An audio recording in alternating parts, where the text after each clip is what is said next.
Good day, colleagues. My name is Susanne Konrad, and a very warm welcome to this webinar. Let's get started. In the interest of time, we have a good schedule and a good agenda for today, so let's not waste any more time. Yeah, as I said, my name is Susanne Konrad, and I'm a project officer at the UNIP Copenhagen Climate Center, who hosts and implements the Capacity Building Initiative for Transparency Global Support Project, the CBGSP, of which you probably heard a lot already through the many activities in the Anglophone Africa Transparency Network that is managed by Sheila. Yes, I'm joined here today by Sheila, of course, Sheila Concho, and my colleague Fernando Farias, also based here out of Copenhagen. I will be moderating today's webinar, which is the second edition in the series of webinars on the NDC tracking chapter in the BTR. In total, there are 4 webinars. Let me just go to the next slide. And yeah, the 4 webinars are taking place over the series of 4 months until the month of May. And the aim is really to unpack the provisions laid out in the modalities, procedures and guidelines, the MPGs, of the Enhanced Transparency Framework related to NDC tracking. But also to hear from countries in the Anglophone Africa network that have done so already in identifying indicators, tracking progress related to the NDC. And we think this topic is a very timely topic because a number of countries are still to submit their first BTR, while at the same time also preparing their NDC 3.0. So it's really about to highlight the linkages of these 2 processes, really. And the last webinar will also specifically touch upon these linkages, as you can see here on the 15th of May. The first session of the webinar series took place exactly 1 month ago on 13th of February and touched upon the MPG provisions on related to national circumstances and institutional arrangements and the description of parties NDC. So the first 2 sections as per the MPG section A and B in the NDC tracking chapter. And today's webinar will be touched upon information necessary to track progress made in implementing and achieving an NDC. So that's the next section, section C, as per the MPGs. And we will specifically dive into setting smart indicators to basically track progress towards the NDC targets. And my colleague Fernando, who is here, will present on this. We will also have a short quiz, as you can see in the agenda here, that will be run by Sheila, just to test the knowledge and to activate and have a bit of a break between the presentations. And the quiz is followed by country experience from Rwanda. Olive from Rema in Rwanda, the expert, will share her experience on setting indicators for the case of Rwanda. So thank you so much for joining us today, Olive. Yes, and before we dive into Fernando's presentation, we will have the usual quick family picture. So I suggest all of you to quickly turn on your camera and show your beautiful smiles, so we can have a little picture for the website. Let me just quickly stop sharing the.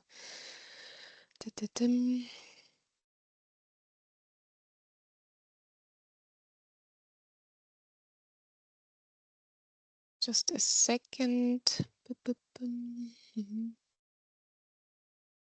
Maybe a few more cameras on would be nice.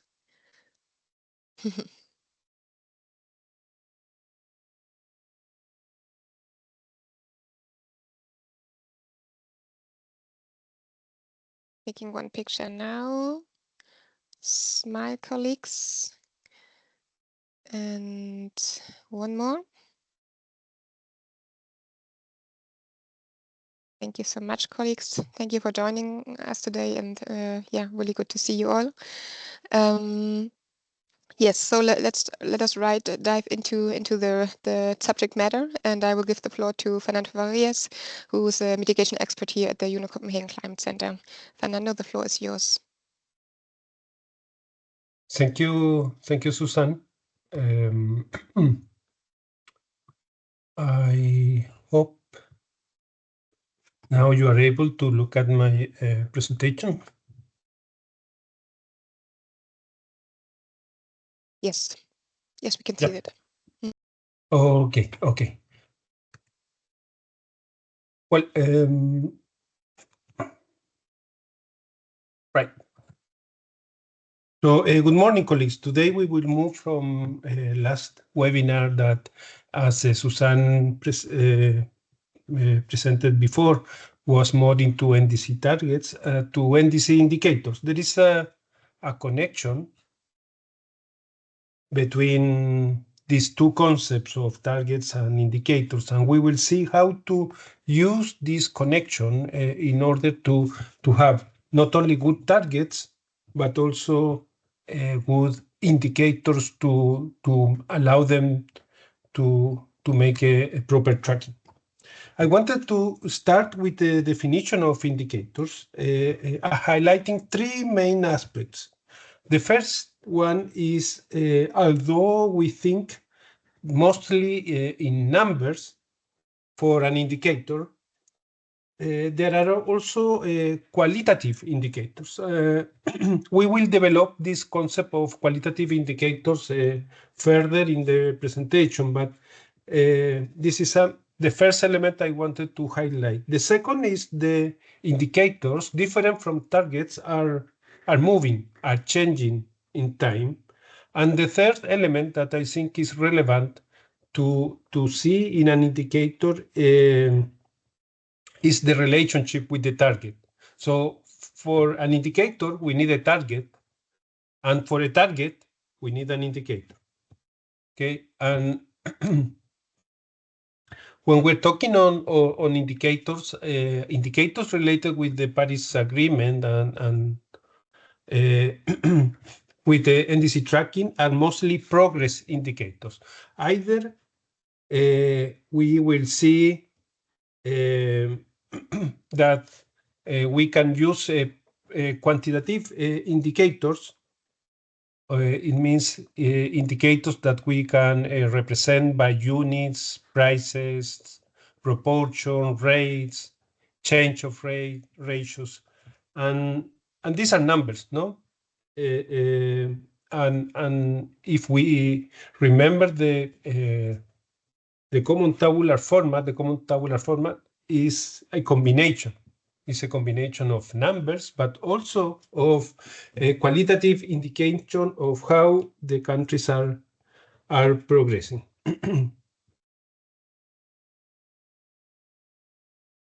I wanted to put a little more in this presentation of qualitative indicators because I think that sometimes they are less common or they are less used. But for the Paris Agreement, a quantitative indicator I think is as important as a qualitative indicator. So I don't want the qualitative indicators to leave them behind.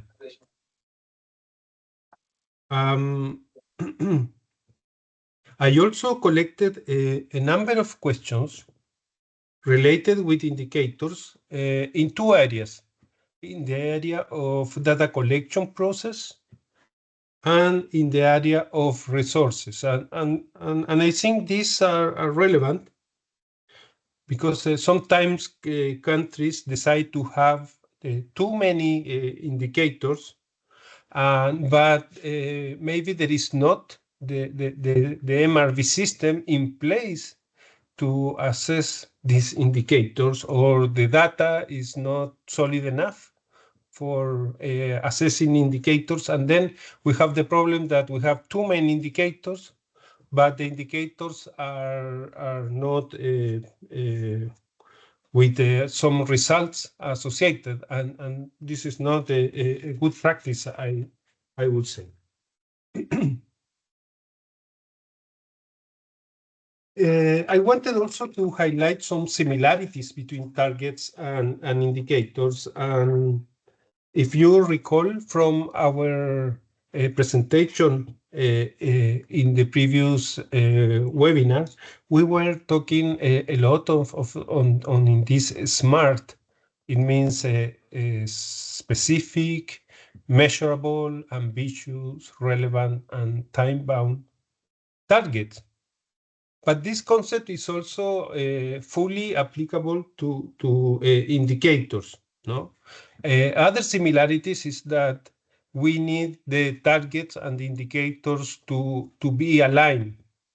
And what I mean with being aligned, I mean that, for instance, they have to, they need the same metric, they need to be in the same units, so we can compare, or either, or eventually we can make some additions on, or mathematical exercises with the targets coupled with the indicators. And therefore, it's important also that the same methodology and the same scope of the target is used for the indicators. I put in this slide some difference between targets and indicators, because it's important to learn, for instance, that the once we have the targets, then the indicators can year by year changing, but we don't expect that the targets are changing on a year by year basis, but the target should be like we sort of fix it in time. And with the indicator, we will see progressively how we are approaching to the target, or how we are not approaching to the target. And in terms of the MPGs, the modalities, procedures, and guidelines of the Paris Agreement, we have different places to present the information of targets and indicators.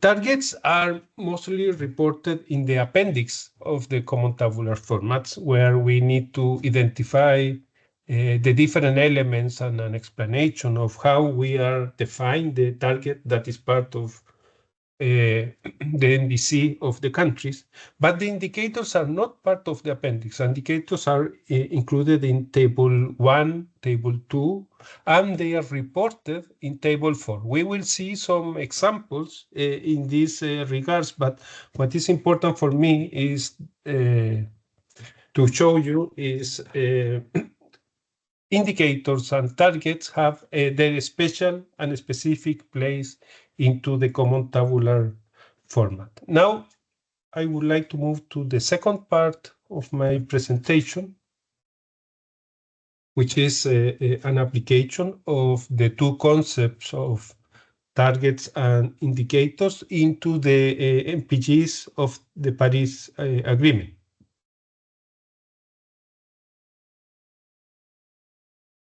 The MPGs are very clear on the use of indicators, and as we can see in paragraph 65, it says that each party shall identify the indicators that are selected to track progress towards the implementation and achievement of the NDC under Article 4 of the Paris Agreement.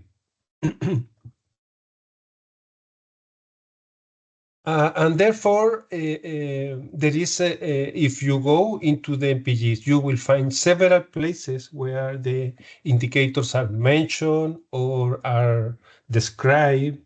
What are the some attributes that the indicator should have. And in this slide, I'm presenting some of the attributes that the MPGs give to indicators. But I think it's interesting that although the MPGs mention indicators in several paragraphs, they are not defined. I mean, the MPGs don't give a definition of indicators.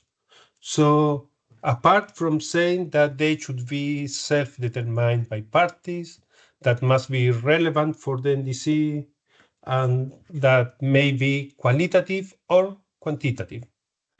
Well, and also giving a description where should be included, but as such, as a concept, is not included. That was the reason I wanted to start my presentation with the definition of indicator. So we can start talking the same language on what we are expecting when we are talking of an indicator.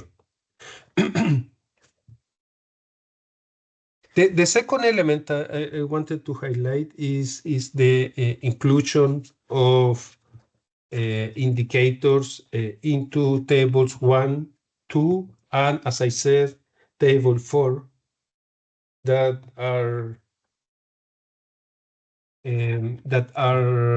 also a part of the common tabular formats. How was the use of indicators in practical terms in the biennial transparency reports of several of the countries that submitted the BTR by the end of last year? Most of countries approached in the BTRs the indicators in a rather simple way. As such, they use a simple indicator like total national GHG emissions with data to assess the indicator extracted from the national GHG inventory. And actually, the Paris Agreement do not require a complicated indicator. They are saying in the Article 4 of the Paris Agreement that developing country parties are encouraged to move over time towards economic-wide emission reduction or limitation target in the light of their different national circumstances. And as such, an indicator as a total national GHG emissions is complying with this encouragement by the Paris Agreement. I identified one example from the BTR of Serbia, where actually they use this indicates this simple indicator, and they define the total GHG emissions without LULUCF in terms of CO2 equivalent, and not more than this. And they provide an additional description in the second CTF, table 2 of the CTF, giving more explanation of what they understand for a national indicator and which sectors of the inventory are considering. In this case, they are not considering LULUCF, but all the other sectors estimated using the IPCC guidelines are included into this indicator. So you can see this is not a very complicated indicator, and it's an indicator that complies with the encouragement from the Paris Agreement, and it's very clear in showing how how can we estimate the progress of Serbia in complying with its target. I also wanted to show you like a different country. In this case is the BTR1 of Lebanon, where they are actually putting numbers into the indicator. No, as we saw in the previous example of Serbia, it's mostly a characterization and a description of the indicators, but without numbers. Whereas in this example that I collected from the BTR1 of Lebanon, they have the indicator, but they are producing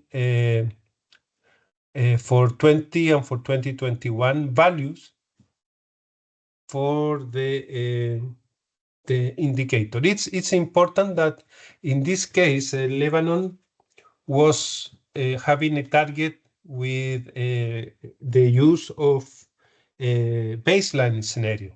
And several countries are using this type of target. They are saying, okay, we will reduce against a baseline scenario, but not many countries included this baseline scenario inside the table 4 of the common tabular format, which I think will make very difficult for the future technical expert review to check how the country is advancing in its mitigation if a baseline scenario is not included under table 4. So if you have the opportunity, if you have a target with a baseline scenario, please do not forget to include into table 4 what are the values of the baseline that you are considering for the years that you are that the country is presenting information. Finally,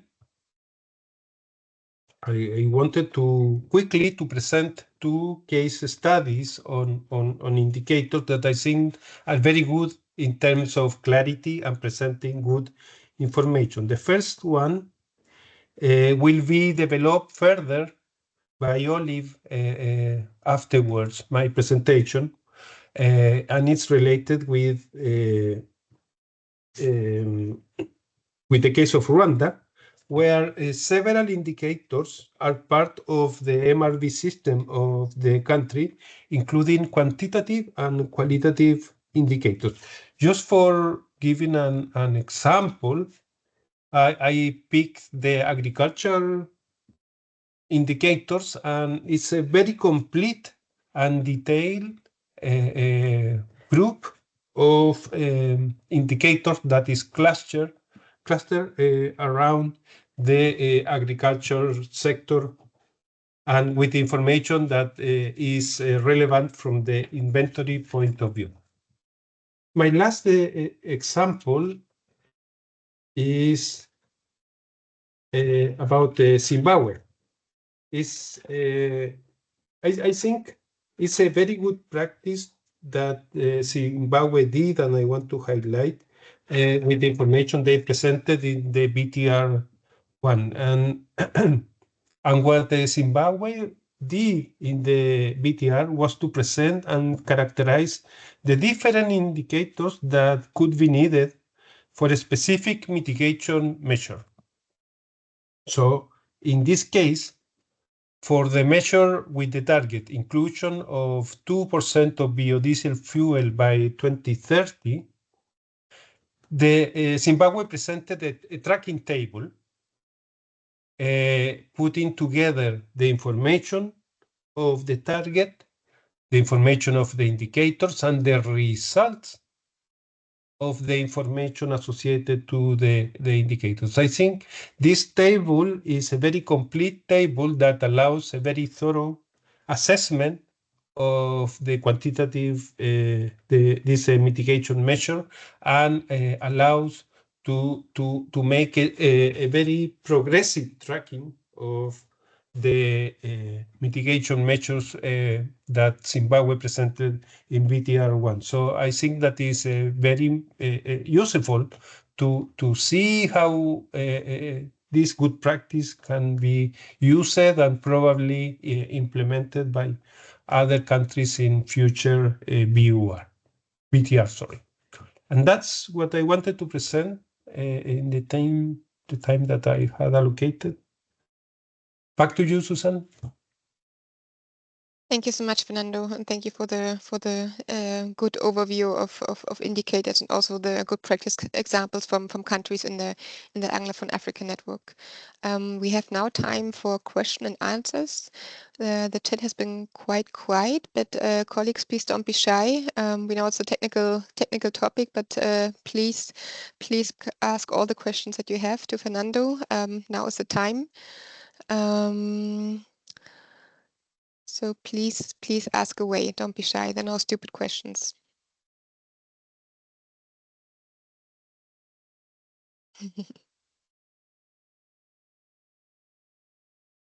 And if you don't have any questions, also please feel free to have any, show any comments or, okay, now we have, Cabello, please go ahead. Okay, thank you and good afternoon to everyone. I think the presentation was straightforward and good, but I only need one clarity here. Are we saying when completing our tables, we can have various indicators under one target? That's what I want to be clear of. Thank you. Yeah. Hi, Cabello. This is right. This is right. It's not one target, one indicator. It can be one target and several indicators. And the tables are prepared in order to accept more than one indicator. What I think is important, although, is not that to include too many indicators, especially if there is no data. Okay, but if you have good data for several indicators, please go forward, because that would be much easier for the reviewers of the BTR to assess the how is evolving the the mitigation action.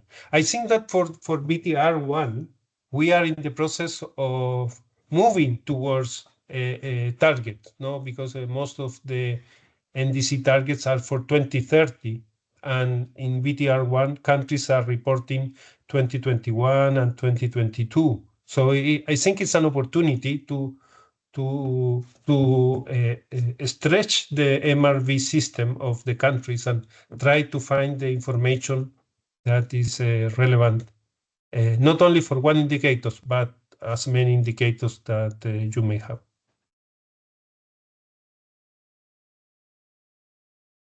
Okay, can I make a follow-up? Susan? Yes, of course. Please go ahead. Yeah, please go ahead. Okay, thank you. I think here Fernando introduced something that was undecided. I think especially for us, because the understanding was mainly the indicators should be quantitative, so that we know how much we are reusing. I don't know if there are special guidelines or some sort of materials that can make it easy for us to, when we do the qualitative indicators, to directly see the impacts in the implementation of our NDC related to reduction in emissions, because I think somehow it's going to be complex to have that direct link. Although our indicator, for example, if we say we are going to assess now the number of households who are practicing CSA, it's not direct, but it can be some sort of a mitigation option that is co-beneficial. But I want to know how reliable will it be to use the qualitative indicators that will directly have highlight the impact in terms of emission reductions. Thank you. Yeah, thank you, Cabello. This is a good question on how to use the qualitative indicators. I will say that if you want to check how are you progressing in terms of a numerical target, the best indicator is a quantitative target. No, if you need to, if you target it to reduce a number of tons of CO2, then the best you can do is to have a quantitative target and give a number of how many tons are you reducing. But you can use also qualitative targets in the case of some targets you may have that are more related with activities.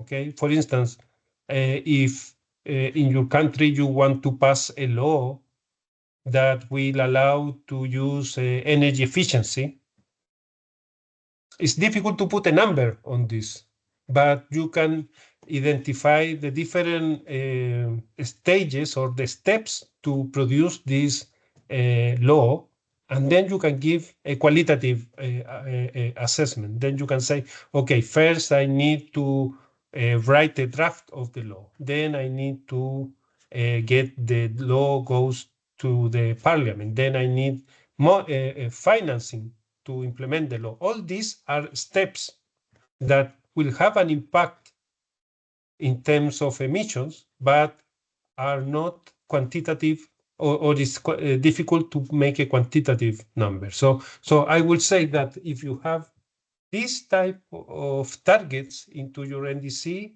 is appropriate to use qualitative indicators. If you have a number in your NDC, then go for the road of the quantitative indicator.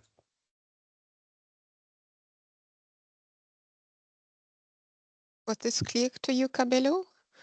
Or... Thank you very much. It was very clear. Thank you, Cabello. Where are you from? From which country, just to know? Lesotho. Lesotho. Okay. Thank you, Cabello. And thank you, Fernando, for the clarification. And there are good examples of the different targets and the related indicators. Do we have any other questions from colleagues here?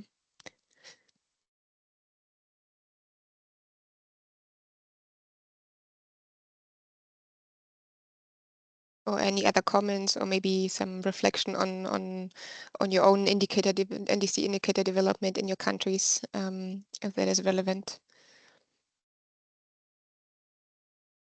A very shy crowd here today. Yes, please also feel free to post them in the chat if you need some time to think about. Yes, please go ahead. We have Christian Fleischer. Please identify yourself and where you're from. Hi, I'm Christian Fleischer from Seychelles. Mhm. Can you hear me clearly? Yes, we can hear you. Perfect. Yeah, I have a question relating to the process of the indicators in terms of once, let's say in the case of Seychelles, for example, we have a technical team that tries to prepare some, or has a preparation phase to identify certain indicators. These indicators are often then put to the respective entities normally through a workshop where these indicators are discussed. Often it is difficult to get a proper validation or a proper discussion on the indicators. Is there any recommendation on how we can best go about this process to ensure that there is some sort of ownership and proper understanding of how these indicators are formulated and then validated?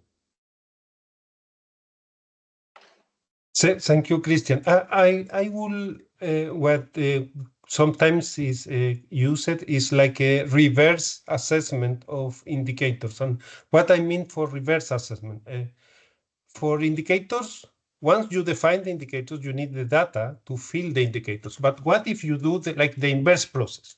I mean, with the data you have, then which indicators can be useful to do the tracking of the NDC, but with the data you have in your hand, no? Because I think that sometimes these exercises of defining indicators get a bit over optimistic, and you define too many indicators, but we don't know if we have the data for these indicators. So my recommendation, if you want to perform an exercise, is present the data you have not only today, but the data you will have in the future. Because sometimes you say, okay, I can have data, but only for 1 year of my indicator. And this is not enough. This is because you need data to present in each BTR, you need different data. Okay, but if you run the exercise of identifying data, for instance, which surveys are in your country, or what information can the different ministries can provide on a regular basis for the following 10 years, then you can say, okay, look, this is the data, these are the indicators. Let's talk of indicators that are feasible to be assessed on a regular basis.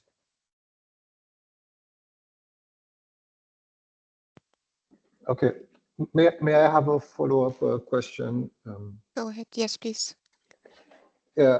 And in terms of, like you said, the data is often a very important criteria. And some of the targets, we have data that would encompass like 90% of what the target of the target scope. For example, like as an example, we have a target for renewable energy. We have regular data on how much electricity is produced on the national grid. But there are, for example, third parties that don't operate on the national grid where we don't have the data. So we cover the scope with the data that we have for approximately 90% of the target scope. So of course, when we write the chapters, we elaborate this, we specify and make it clear that the indicator is covering a certain percentage of the target. But is there anything else we can do in that regard? Yeah, I think it's a very good example of how to define an indicator if you don't have the full data, no? Because, for instance, if you have only data from the public sector companies and not from the private companies, you can create an indicator that only addresses the public sector companies, no? And then you are for sure knowing that you can comply with the indicator. So let's say that you have like a renewables, a new renewables target, no? But you can have a sub-indicator that is renewables by the public sector and renewables by the private sector, like two different. And maybe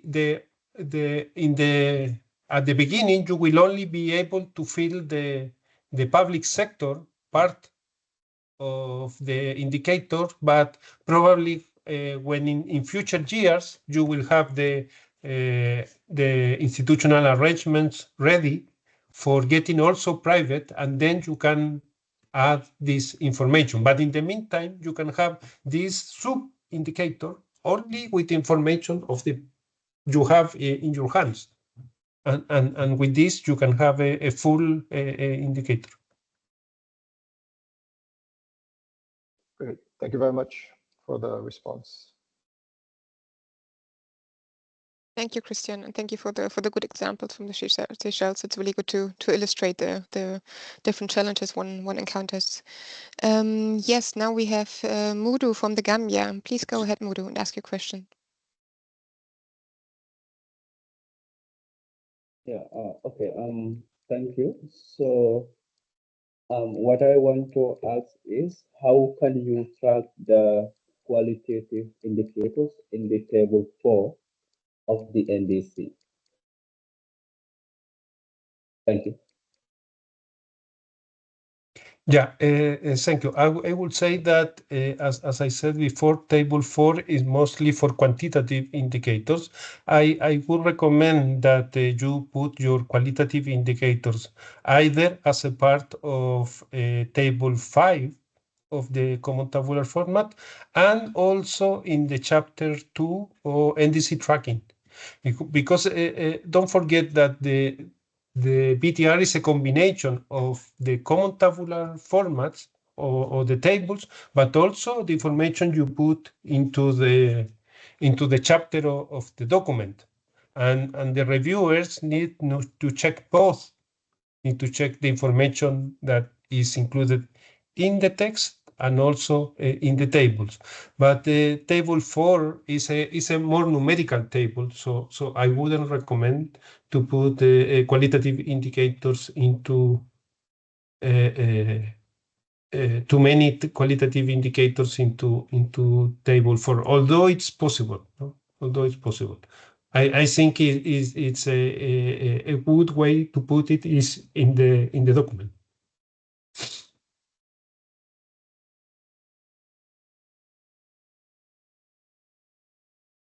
Thank you, Modu. Does it make sense? Thank Or do you. you have another? Yeah. Okay. Sure, no.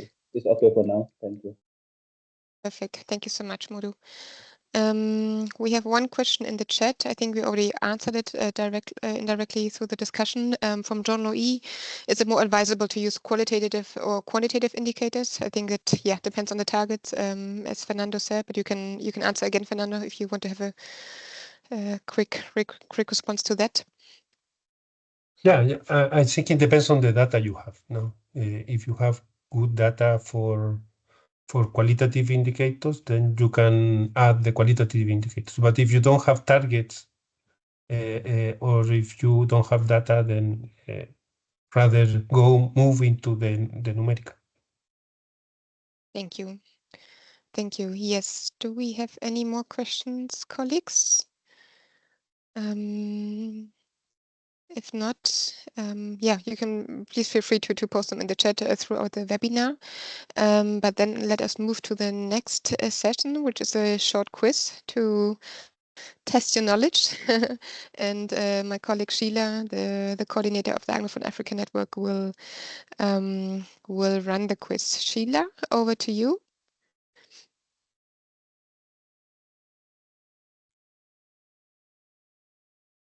Yes, I hope you can see my screen. Yes, we can. Thank you, Sheila. Good, thank you. So I would like to request that you get the code. The code is 48018988, but you can also go to www.menti.com where you will be requested to insert in the code, but you can also scan the QR code to be able to join the quiz. And I will put the link of the quiz in the chat for easy access.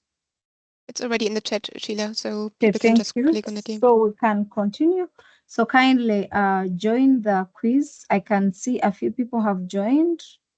It would be nice to get more people because it's a quiz, so we need more players. Kindly go to your browser and put in www.ment.com and then enter the code 48018988. Or you can also use and scan the QR code. So I can see many of us are joining. So this is our first question. I hope we have players. I don't see the number, but the question is, in MPG's paragraph 65, each party shall identify indicators that it has selected to track progress towards implementation and achievement of its NDC. So I can see only 8 players. Most of them are saying it is true.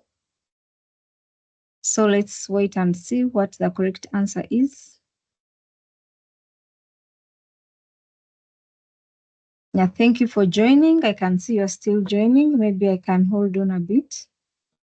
Yeah, so this is very true. So the MPG's paragraph 65, having indicators is a shall. So each party shall identify indicators that it has selected to track progress towards the implementation and achievement of its NDC. So each country that intends to submit their first BTR, they have to identify the indicators. So thank you so much for this learning. And as you can see, all of us at least have that one. We can go to the next question.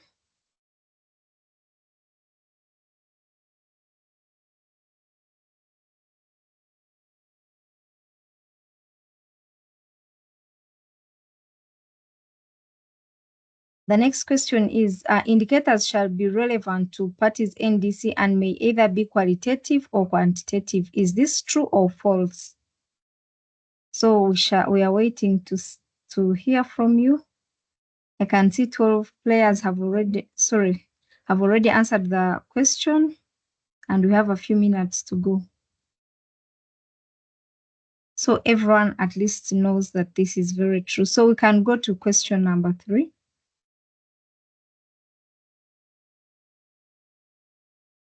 So we have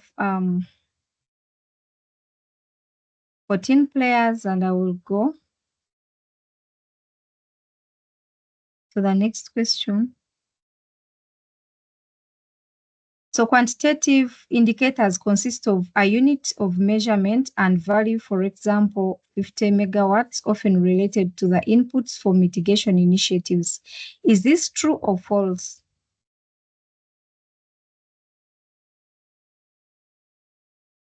I can see only 9 of the players have kindly joined the Menti and put in your view, your answer to this question.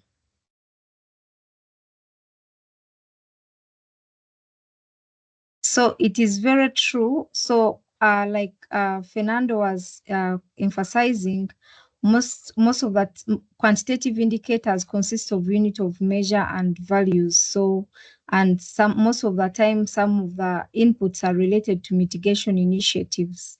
So I am happy that most of us got it right. So I hope we have understood it better now. So we have increased to 15 players. The code is 48018988. So I will enter to see question number 3.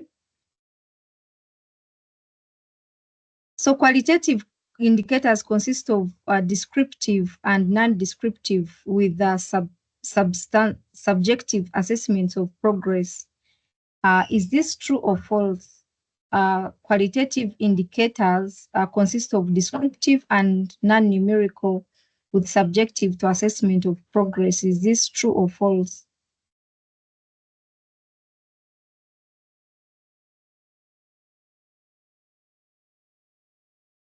So this is very true, because most of the time qualitative indicators are subject to assessment of progress, like Fernando was giving examples of how a policy is developed, and at each stage you are putting an indicator to show progress. So our last question is, to reduce GHG emissions in 2035 by 30% compared with 2025 emission. Is this an NDC target or an indicator?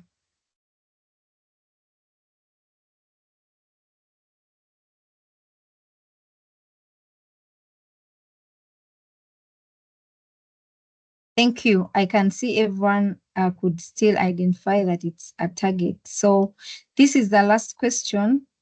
Good indicators need to be smart. What is smart?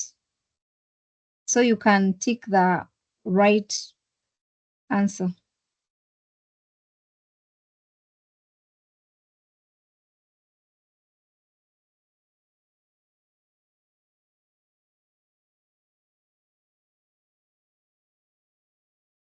We have 7 players.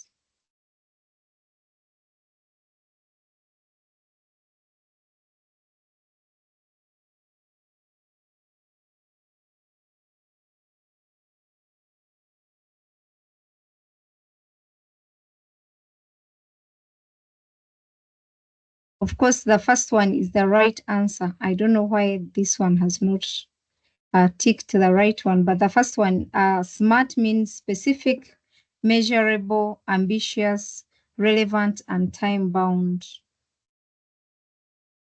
So we can see our quiz, who was on top in the lead, and we shall say congratulations to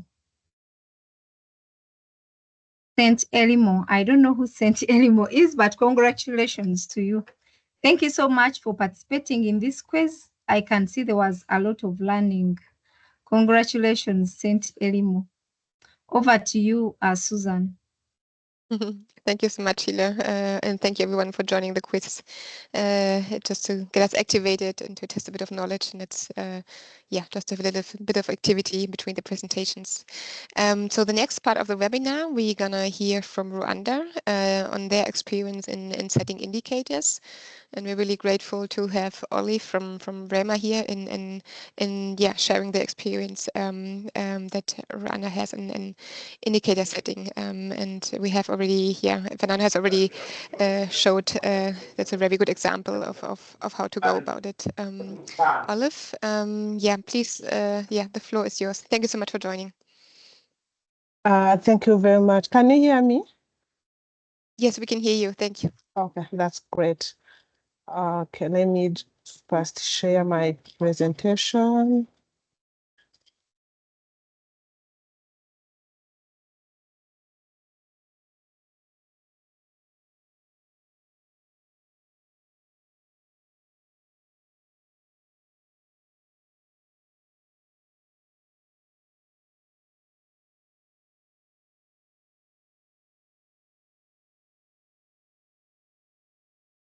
So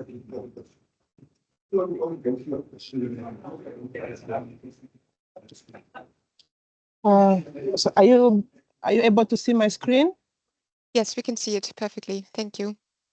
Okay, thank you for this workshop, and thank you for Fernando for presenting for us what does the smart indicator means. And I wish we should have this presentation before even we set indicators of our NDC 20, because it would help us for this BTR.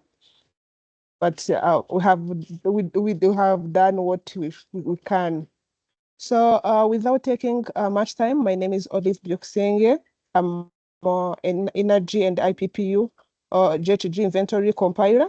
I work at Rwanda Environment Management Authority under the supervision of Ministry of Environment. So I'm going to present the indicators we used to track NDC, even though we didn't have aggregated quantitative number for the whole indicators, but we have tried our best to track some indicators as highlighted in our NDC.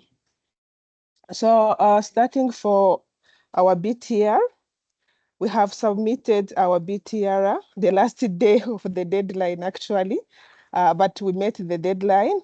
It was 21st December last year.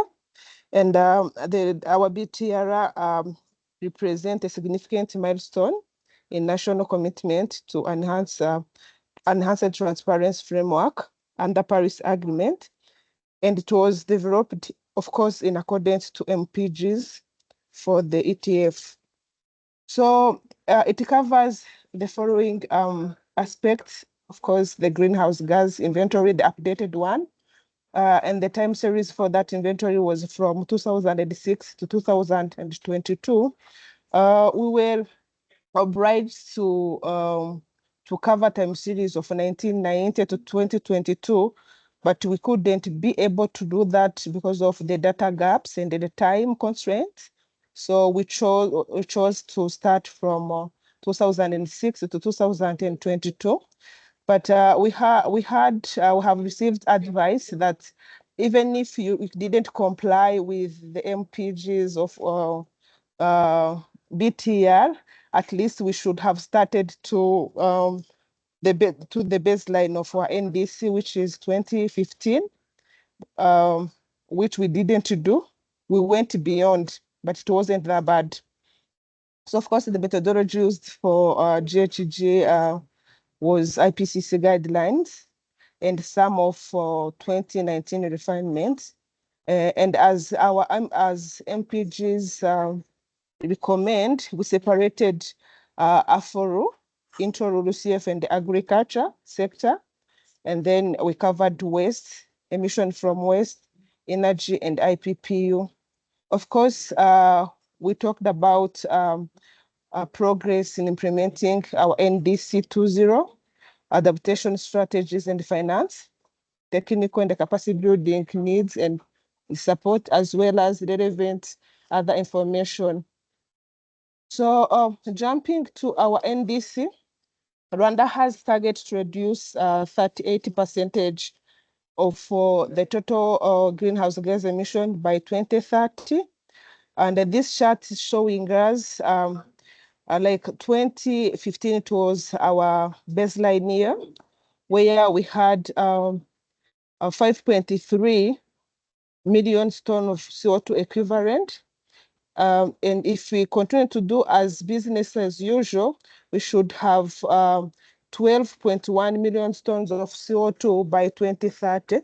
But by applying the mitigation measures in different sectors, in energy, we will cover the reduction of 1.5 million tons of CO2, IPPU 0.1, waste 0.7, then agriculture as the main sector that have emission in the total greenhouse gas emission, country greenhouse gas emission, we aimed to achieve reduction of 2.2 million tons of CO2. That means the combination of all NDC measures, we will achieve negative 38% in total. While if you consider only domestic measures, we will achieve minus 16%. So our NDC made with two parts, condition and uncondition, where condition aimed to achieve 22%, while uncondition aimed to achieve 16%. So after developing the NDC, of course, Rwanda's went ahead and developed MRV framework that helps to track the NDC. And that document highlights who will do what in terms of institutional arrangement and the data correction and the implementation of the NDC indicators. So how this chart shows us how the indicators have been selected and how they have made. But this part was focused for mitigation measures, where the first task was to make a projection from 2015 as base year to 2030. And the forecast was used IPCC categories. And the second task was to assess those mitigation measures in terms of greenhouse gas reduction. And of course, they didn't stop there. They considered the cost-benefit analysis, not only just for reducing greenhouse gas emission, but also to improve environment and the other social economic conditions that contribute to sustainable development goals of the country. So after that, they did an evaluation options based on the criteria where they choose the best mitigation measures that can be done in the country and have highest impact in terms of emission reduction, but also not that does not require a high financial. That means the mitigation measures that are doable in the country. So of course, after that, they did a technical output. That was the emission reduction output for each mitigation measures and for each indicators as well. That how was done in mitigation measure. Then our NDC, of course, covers adaptation measures. And sorry for the title. I made a mistake in writing mitigation measure. This is adaptation. They first outlined the long list of activities that have to be done in the country, but the ideas was from a national strategy transformations, from green growth, climate resilience strategies, all those national strategies that highlight the activities that contribute to climate change. And then they selected the measures that can contribute to mitigate the impact of climate change. They made they prioritize the doable one, not all the long list they selected that can be implemented in the country. So based in the sector, that is vulnerable to climate change. They chose adaptation measures, and then from adaptation measures, they were able to highlight the indicators that contribute to those policy measures and the metrics that they will be measured in, and then the institutional coordination that we implement each adaptation measure.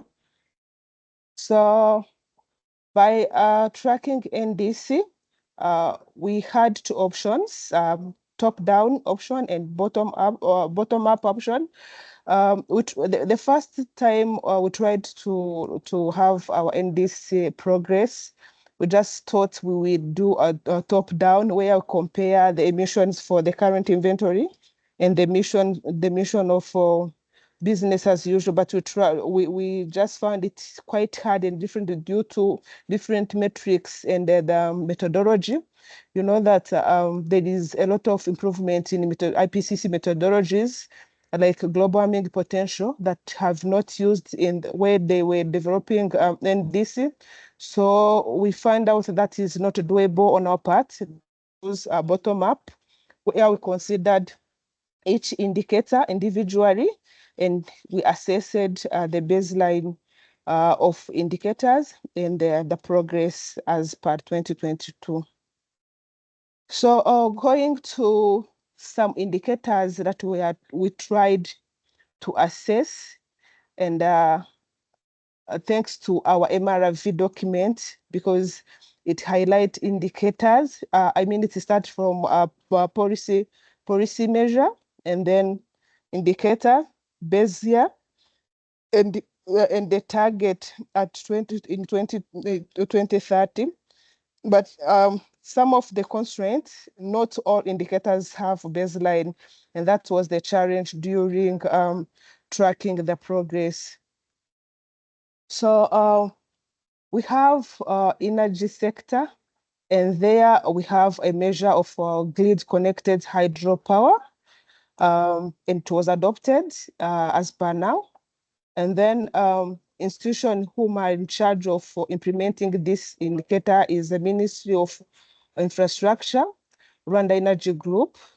So indicators that have developed in that indicator is installed hydropower capacity, megawatt in NDC, and the software that she used was Gasmo. And of course, Gasmo needed to be fed by the installed hydropower capacity from indicators. So as per now, from the assessment that has done, the installed hydropower capacity is now 353.40 megawatts. It was expected as a reduction of 475 kilotons CO2 equivalent, but as per now, we have achieved 304.95 kilotons CO2 equivalent. That means, considering this indicator, we have achieved 64% of it. So hopefully for this coming BTR2, while we be tracking our NDC again, we'll be able to achieve the whole remaining percentage of this indicator. So the methodology and assumption that's made to have that number, of course, you have to, as activity data, installed capacity of hydropower. That is the main parts to achieve that indicator. Then as assumption, and sorry, for country-specific grid emission, we use the same as the one we have been using for GHG inventory. And then the assumption that was made that hydropower power plant operates at its projected capacity and is displaced electricity from the grid. And then the other assumption was grid emission factor remains the same for the same period from 2015 as base year to 2022. And then the hydropower plant was estimated to have 7,052 and 590 megawatt hour per year. So the baseline emission was obtained by electricity generated by hydropower, and then we multiplied by grid emission factor. And then in a mitigation scenario, the electricity was assumed to be produced by hydropower plant, which generates electricity without direct CO2 emissions. So to have the emission reduction, we just that took emission reduction and calculated as difference between the baseline emission and then mitigation scenario. So we came up with the other answer we saw in the previous slide. So another indicator from the policy measure of solar mini grid was share of renewable energy in total electricity supply. So the result got here, we didn't have enough data to consider the solar, the share of renewable electricity mini grid, in total supply, because it was like not well detailed. The data we got was a mix of renewable energy, where there was hydropower. You couldn't separate it with a solar.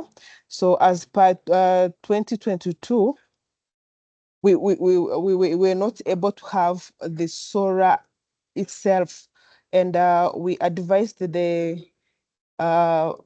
institution in charge of collecting those information to find a way to separate the percentage so that we not always have a zero as achievement, because the activity have done, if you see there is a lot of number of installed solar system, but their capacity is what we were lacking, as it is indicator of that measure. So next time we'll be having separated data information, then we perform better, because as for now, we achieved the reduction of 0.3 kilotons CO2 equivalent, while we aimed to achieve 146 kilotons of CO2. So the assumption in the methodology is the same as the previous one. The assumptions are different, but the way the methodology we used is quite different, where we should have the installed capacity of solar. And then, of course, as I said, we had a constraint of differentiating the share of renewable energy on solar. It was difficult for the people who compiled the NDC.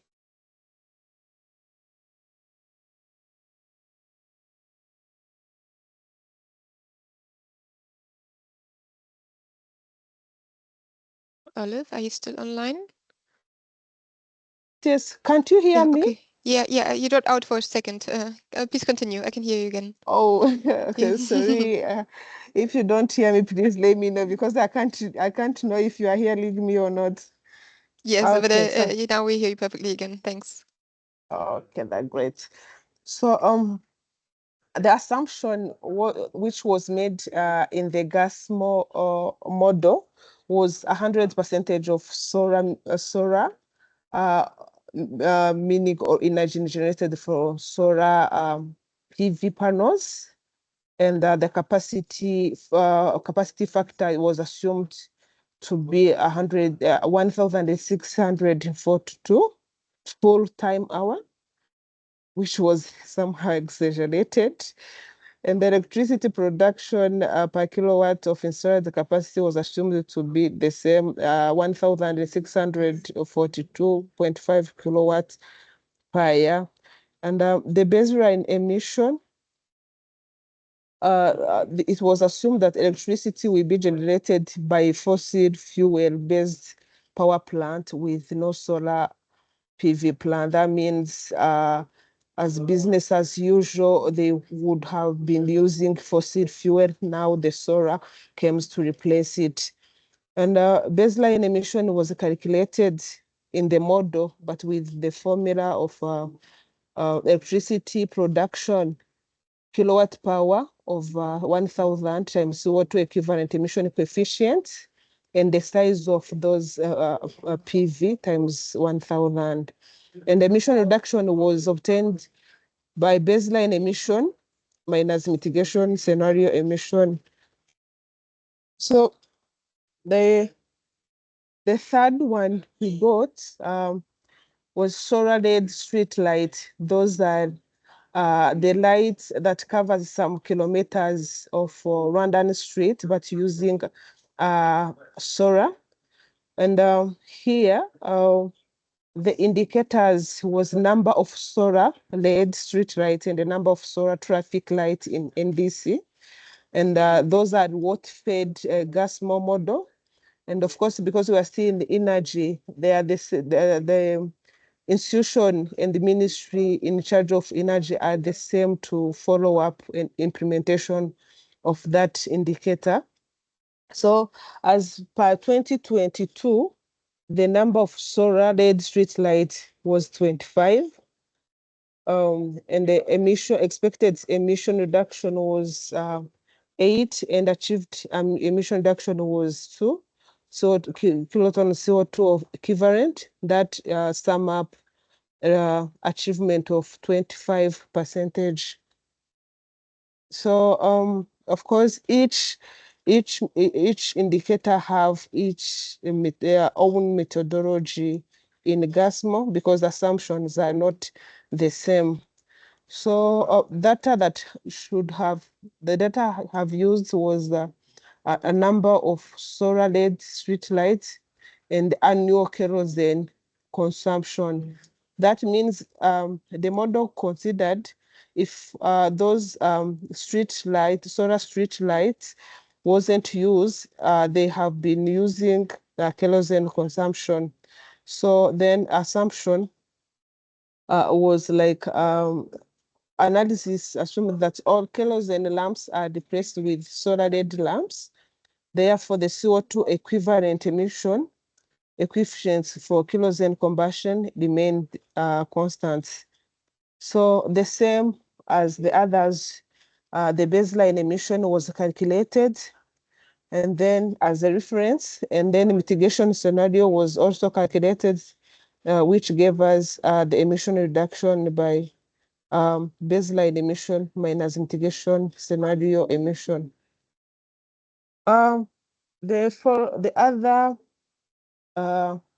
mitigation measures that was tracked was electric vehicle, but this part we considered passenger cars, and it has indicator that says they should. It's a number of electrical vehicle, light duty vehicles in NDC.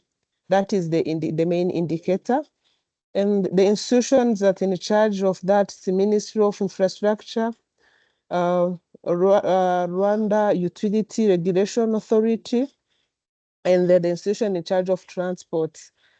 And the progress that have made, as for now, number of electrical vehicles, not for now, as for 2022, number of electrical vehicles, light-duty vehicles was 369, while the expected emission from achieving this indicator was 1 kiloton CO2 equivalent, but achieved emission reduction was 0.3 kilotons CO2 equivalent, which made the sum of the 30% progress on this indicator.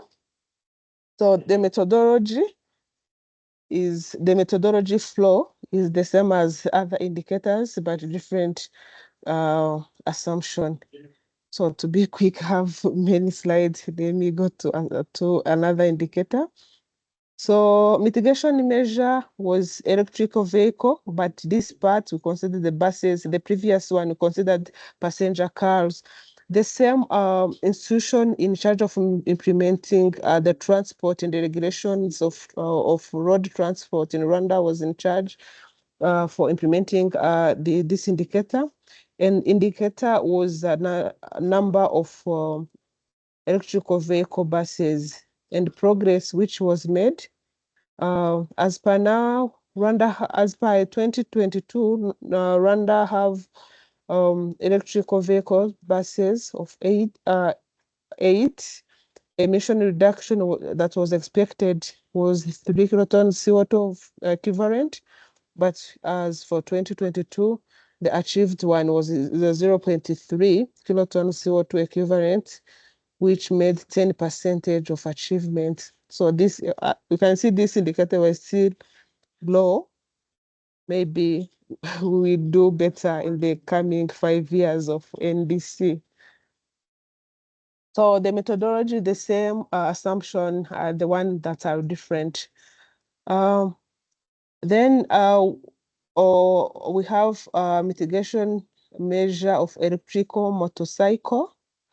The same institution of road transport and Ministry of Infrastructure and the regulations institution, they're in charge of implementing this. The description of this indicator adopting a motorcycle from 2022, the target was 2.3%. As per by 2023 and 2024, the target reached to 2020, 33%. So, but the number of electrical vehicles we had as per 2022 was 4,823. Maybe I can remind you that the electrical vehicles in Rwanda started in 2020. So the much expectation is in the coming years where we'll be able to achieve a lot of emission reduction while our target is still high. So expected emission reduction was 136 kilotons CO2 equivalent, and the reduction which was made is 0.9, which sum up with 1. But as by now, this number was tripled, which we think that now we have been achieved a lot, but we consider that progress in the coming BTR. Methodology is the same as the other one, where you have data that required to feed the model assumption, which has to be made baseline and baseline emission mitigation scenario and emission reductions as well. So while we are still under energy sector, there is rooftop solar in commercial buildings. Indicator is number of commercial or institution with rooftop solar. And those numbers are the one that was supposed to be filled in the GASMO. Installed capacity was 3. There's an error there in the typing error, but it is a 36,505 watt. Expected emission reduction was supposed to be 29, but we didn't calculate it based on we didn't have the baseline data. Like the data was not enough for each year to say from 2015 to 2022 have achieved this. So that one was not calculated. So under energy efficient cooking stoves, here the indicator is efficient stoves, which means the number of households that have efficient stove. And the number of efficient stoves as per 2022 in Rwanda, it was 1,003,044 and 889 improved cooking stove that distributed in each household. The expected emission reduction was 195, but the achieved one as by 2022 was 1,000 and 997 kilotons CO2 over CO2 equivalent. That means this one we made a great improvement where we surpassed the target that we aimed to achieve. So methodology for the same but different assumption. Energy still, solar water heater in the residential sector as mitigation measure, while indicators was supposed to be number of solar water heater installed and number of location. That means the number of solar water heater that have been installed as per 2022 was 3,336. Expected emission reduction was 41 kilotons CO2 equivalent, while the achieved one as per 2022 was 2.4 kilotons CO2 equivalent. That sum up the achievement of 6%. Off-grid solar electrification, that is solar home system and mini grid as well. That is a policy measure. Its indicator is share of Rwanda household with off-grid solutions. Installed as per 2022 was 1,096,788 expected emission reduction from the installed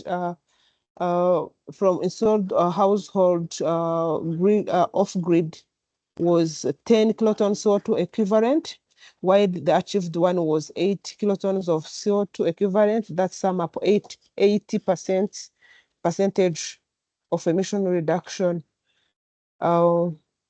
Then we go to IPPU. The mitigation measure was clinker substitution increased. Can you hear me? Yes, we can hear you. Okay. Olive, please go ahead. Yeah. So under IPPU, there's clinker substitution, increased uses of pozzolana in cement as a policy measure. Then indicator was pozzolana uses.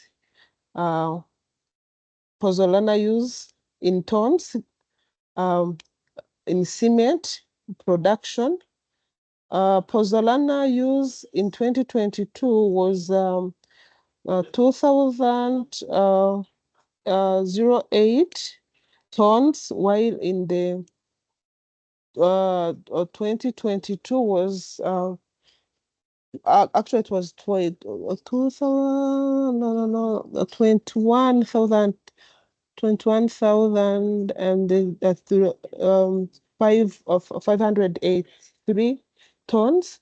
The expected emission reduction was 104 kilotons CO2 equivalent. And this one has calculated outside of GASMO. And sorry, I apologize, I forgot to put the achieved number, but we found out the requirements, the baseline, and other parameters that you require to calculate emission of this indicator was beyond the GASMO, so we calculated it outside.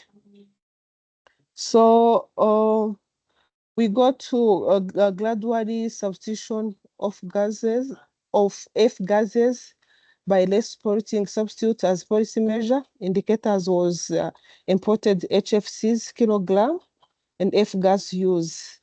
So expected emission reduction was 29 kilotons of CO2 and achieved emission reduction was 40.0 or 48 kilotons of CO2, which made 138 emission reduction.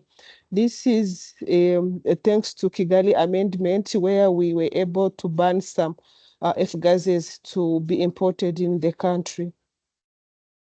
So the methodology also has done outside of for the gas mo, where different refrigerant that are allowed to enter in the country have been used as activity data with different global warming potential. And then we were able to achieve emission reduction of 40.048 kilotons of CO2. Coming to the challenges, as per the BTR one, the only way we had to track the progress of indicators we made in our NDC 20 was using GASMO, and the GASMO couldn't accommodate and other indicators that are in other sectors, such as agriculture. So we were trying to compute them using different methodologies. And of course, another constraint was the data, mostly for baseline data, even though we have some smart indicators, but not all indicators have the baseline targets. And it was a constraint to know where it is started from so that we can calculate the baseline emissions and compare with emission mitigation scenarios. So again, for energy, most parameters that used are found in energy balance, while our energy balance are not developed in accordance with the requirement of GHG. It is developed in accordance of other aspects in the country. So, but that one, it's easy to adjust. It's a matter of discussion between the GHG compiler team and the energy balance developer team. So that's why it's a resolvable issue. But for the data and for the system that can help to track other mitigation measures, it was quite hard. So thank you. That was it. Thank you so much, Olaf, for this comprehensive overview of Rwanda's policies, measures, and your approach to track progress and finding appropriate indicators. So this was really, really useful. Thank you so much. Yes, we have now a bit of time again for a Q&A.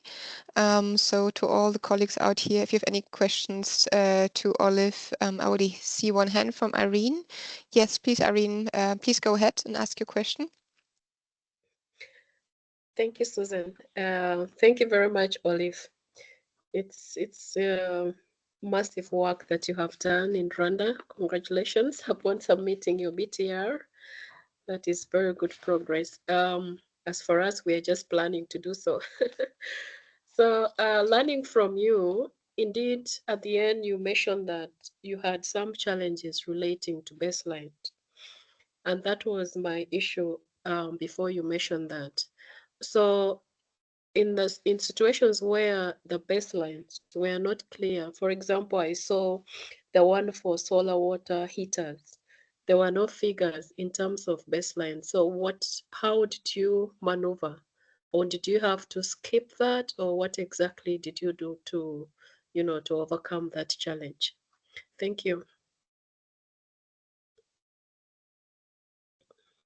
Thank you, Irene. It's true. Most of indicators doesn't have a baseline, and it was a big, big, big challenge. So what we managed to do, there is some indicators that we didn't have the baseline, but the following year, let's say 2015, we don't have data, but 2027. 2017, we have 2016, we have. So we use different method of surrogating data. But of course, it had high uncertainties, but there is other indicators that we failed to do so according to the availability of information that was not enough to do a surrogate of the data. And the recommendation was for this, by the way, we are developing our NDC 3.0. The main part that we should focus on is in develop indicators that have the baseline, because it's what will help us to track, to not have the same challenge as NDC2. So for those one, we had a challenge of having enough data to surrogate to to fill the gap. So we left it.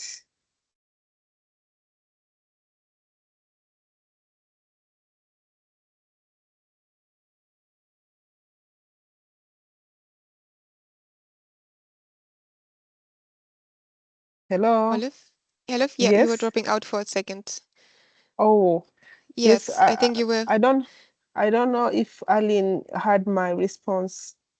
Yeah, we had most of it, just the last bit where you mentioned that in the NDC 3.0 process to focus on developing indicators with baseline. This is where you dropped out. Oh, yeah. I said where we failed to get enough information to do surrogate, we left the indicator. We didn't consider it, as it is a challenge to report where you came from, where you are.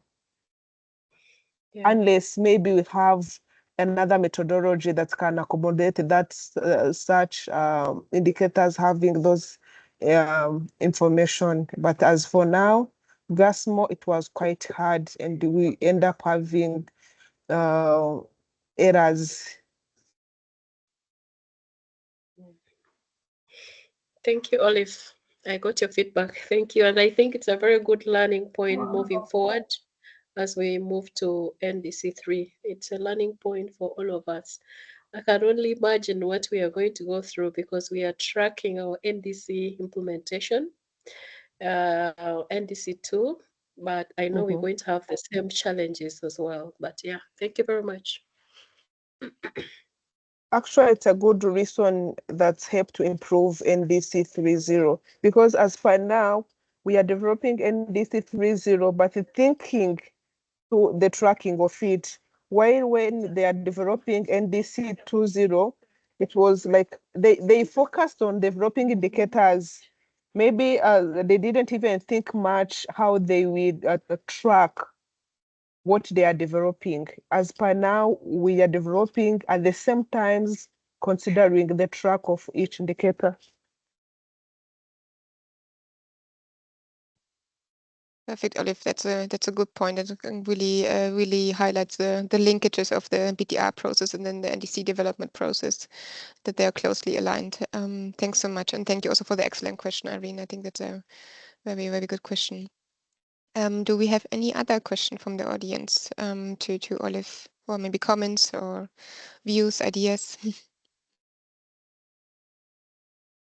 Please also feel free to post them in the chat.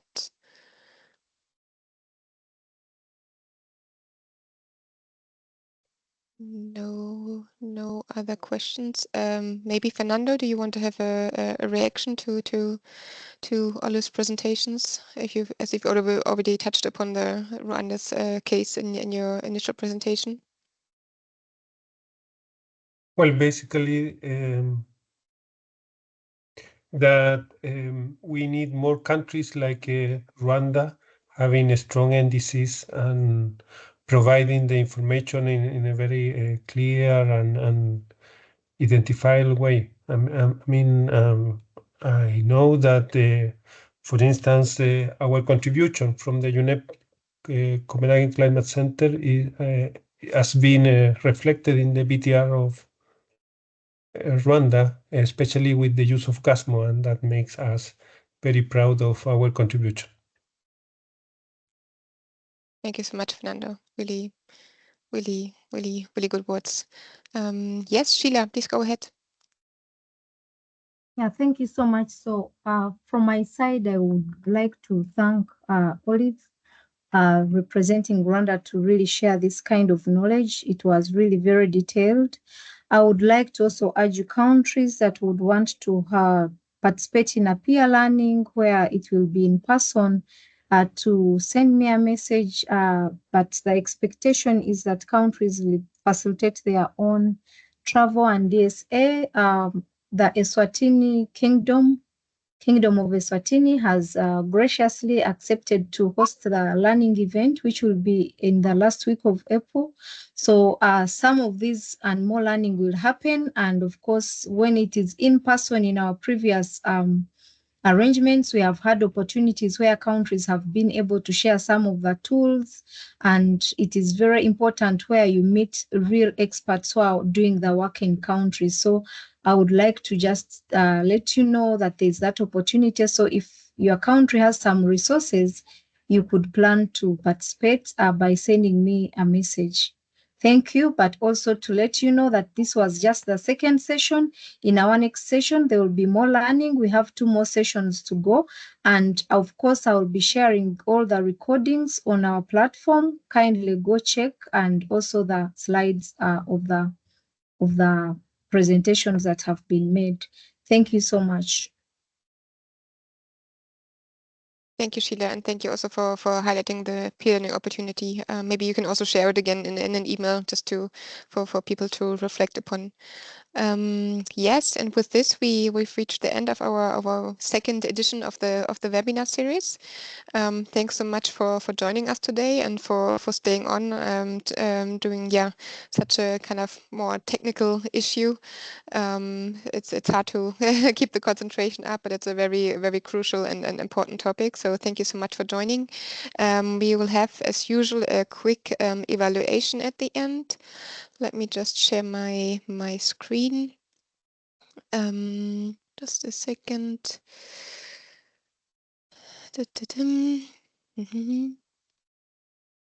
Just a second.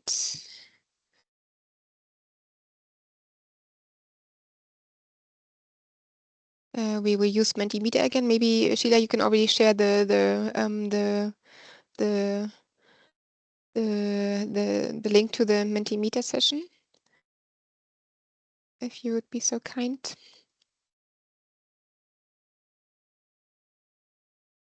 Yes. Can you share? Can you see my screen, colleagues?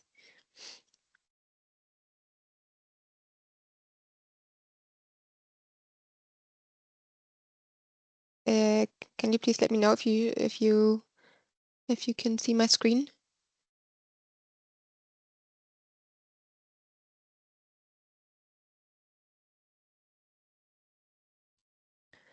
Yes, so please navigate to Mentimeter and either use the QR code or the respective code that is displayed here, or Sheila can maybe also post the direct link in the chat. Sorry, I cannot see the chat right now as I'm sharing my screen. Sheila, could you confirm that you post the link in the chat? Responding, so I'm navigating to the next slide. So the first question is, how satisfied are you with this webinar? We would like to continuously improve our webinars, especially if it's as part of the webinar series, and also for other webinars in the network and in the project overall. So please give your honest feedback. We don't need to have lip service here, but just your honest feedback would be very appreciated. Thanks so much. I'm waiting a bit more for people to join and to give the feedback. More answers are coming in. Thank you so much for that. That is very useful for us to know.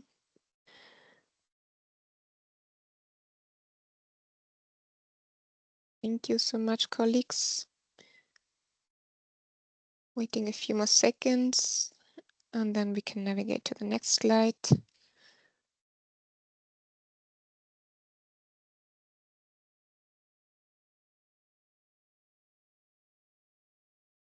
Thank you for the answers, colleagues, and thank you for joining today. That is very good. Okay. Still receiving a few more answers. Then let me go to the next slide in the interest of time. How relevant was this webinar for your work? We see already a few answers here, extremely relevant and very relevant. We're of course very happy to see that it's relevant to your work in preparing the BTRs or the as you're involved in an NDC update process.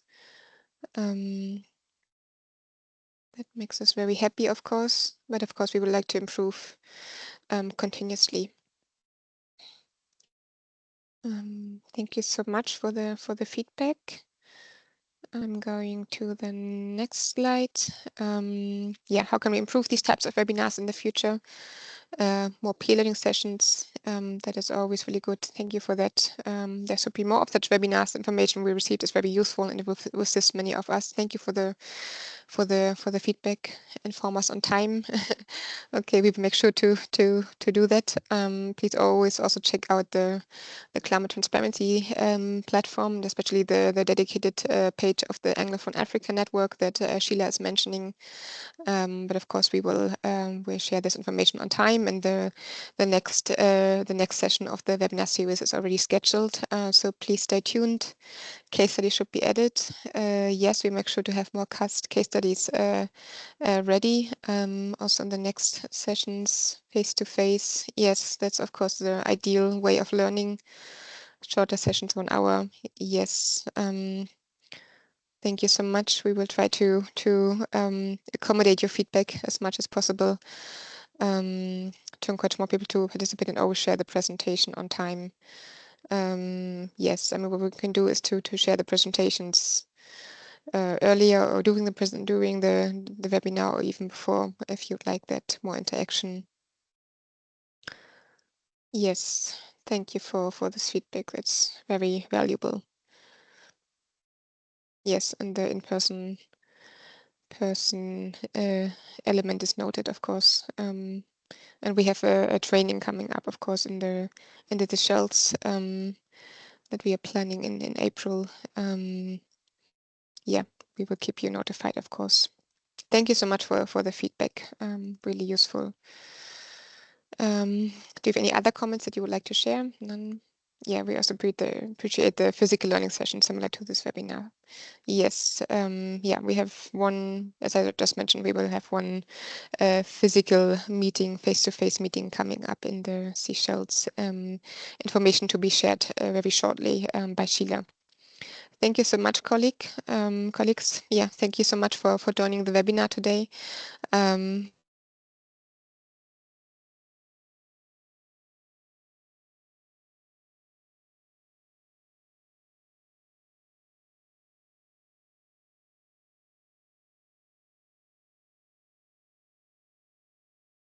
We have lost you, Susan.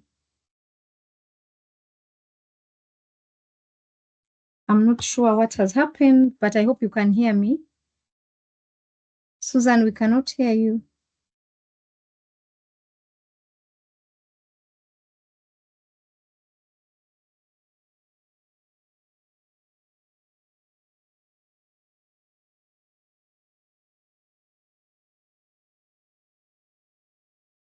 Hello, we cannot hear Susan, but would like to thank you once again for joining at the session. This was the second session. We have another session in April, but also on the 18th of this month, next week, I'll be sharing an email shortly.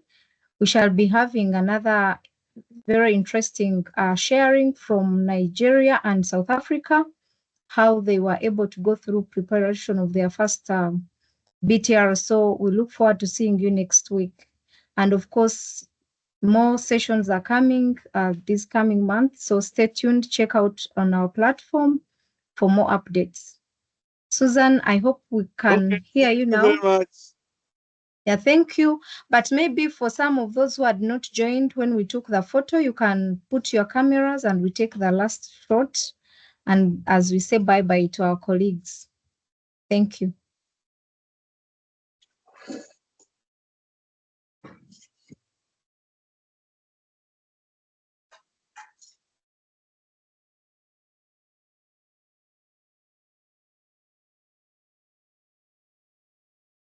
And so thank you. I can see some of you have been able to switch on your cameras. Usually Anglophone Africa will run short of photos because most people don't put on their cameras. So we usually don't have photos to upload on our page. So I'm taking one now. Thank you for those who have been able to switch on your cameras. Thank you so much and bye-bye. See you next week.